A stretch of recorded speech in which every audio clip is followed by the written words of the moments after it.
back to the Rogue Word. This week we are going to be reviewing the Siren Trilogy by Mary Weber. Okay, so a little bit about the author. Mary Weber is actually a youth pastor, and most of her books are Christian related.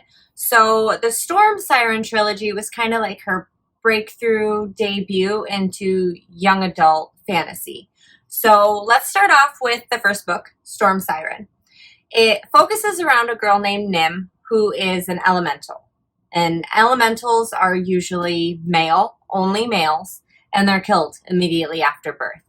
There was an agreement made and elementals die, or they live in hiding.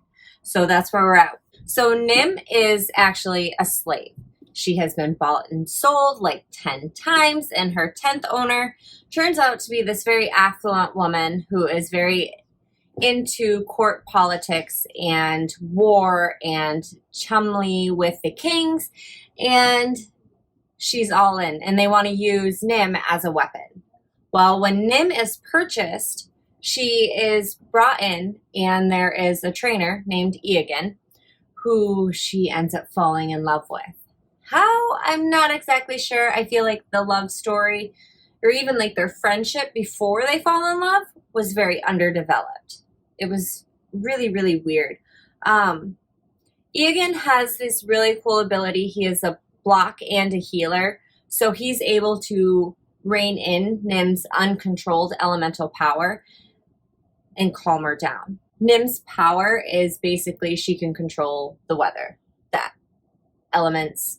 And in the story, Nim is very anticlimactic.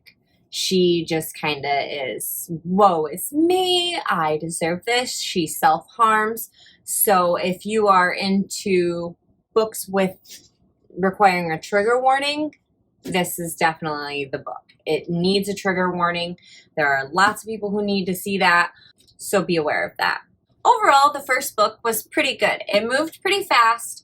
It had a decent plot. The characters could have been a little more developed, but that's my personal opinion. I feel like Nim needed less woe is me, more raw, powerful woman that I feel like Mary Weber was trying to portray her as, but she missed the mark. In the second book, it took me 2 weeks to read it.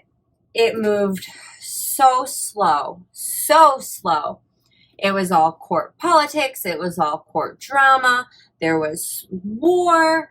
Nim actually lost her elemental abilities and turned to dark magic in order to try and defeat the villain in this book. And it did not pan out well for her. She spent more time at court arguing than she did building relationships with the other characters. And it was just very slow. She played the victim a lot more in the second book than she did in the first book. It was very, I can't do this. I suck at life. I'm going to resort to my old ways of self-harming. I am never going to defeat Dreywolf. I am never going to this, and this. It was not, Nim, I felt like Nim deserved to be portrayed better. I felt like a lot of the court politics in this book could have been left out. It was not my favorite. And now the third book, Nim woke back up. She was still very kind of woe is me, but she really kind of, towards the end of the book, she came into her own, and the book moved fast. This one I feel like it went like 100 miles an hour, which is fine. I love that because then it draws you in and you really want to stick to reading, and then you end up binge reading everything. They talk a lot in the books about the creator. They don't delve into who the creator is. There's nothing about the creator. So when they're doing their spiritual based banter, you're kind of like, okay, well, there's this creator. What does this creator do? Is it like the old gods, like Zeus, who bestowed powers to people and like had demigods, or are they just like one god? You're kind of like, you needed a little backstory, I think, for it to be a little more cohesive. Overall, book 3 was really good. Nim ends up finding her song in this book. That's The biggest spoiler of it all. Sorry. But she does. She finds out who she is, and she's definitely a lot stronger as a character in this story. But then we fall back to the Eogan and Nim love story, and you're kind of like, when did these two fall in love? How? Why? Did I miss something here?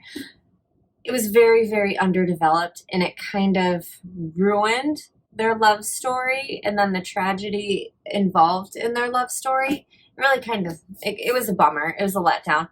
But I did enjoy this book almost as much as the first book. Now, the good things about this series, the premise was great. I thought an elemental was amazing. I thought a strong female lead was going to be amazing. Some of the supporting characters were very provocatively written, and I like that. It gave a very nice allure to these characters because you're kind of like, I kind of like her. There was some really good, dark, and deep parts in this entire trilogy, which I thought were really, really nice. It gets very dark very quickly, especially in the second book. It's very, very shadowed. And if you're into that kind of thing, it's perfect for you then. Some of the cons in this story, again, the love story, it was very, very underdeveloped. It just, you can't feel the connection or the emotion or even the love between Nim and Eogan. Nim needed to be a stronger character. She was intended to be this strong elemental who is going to be able to do all this and supposedly save the whole world. But she was kind of whiny and very self-loathing, and that wasn't very cool. Nim is a slave. They are trading slaves in the first book. They are buying and selling them, and that was not overly comfortable for me, but it flows with the story due to their caste system.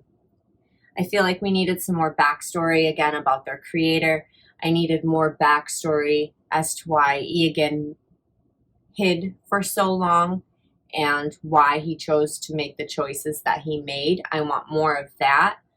I want more history on Dreawolf. We got a little bit of it, but I feel like more could have been said as to what led him to become this epic villain in this story.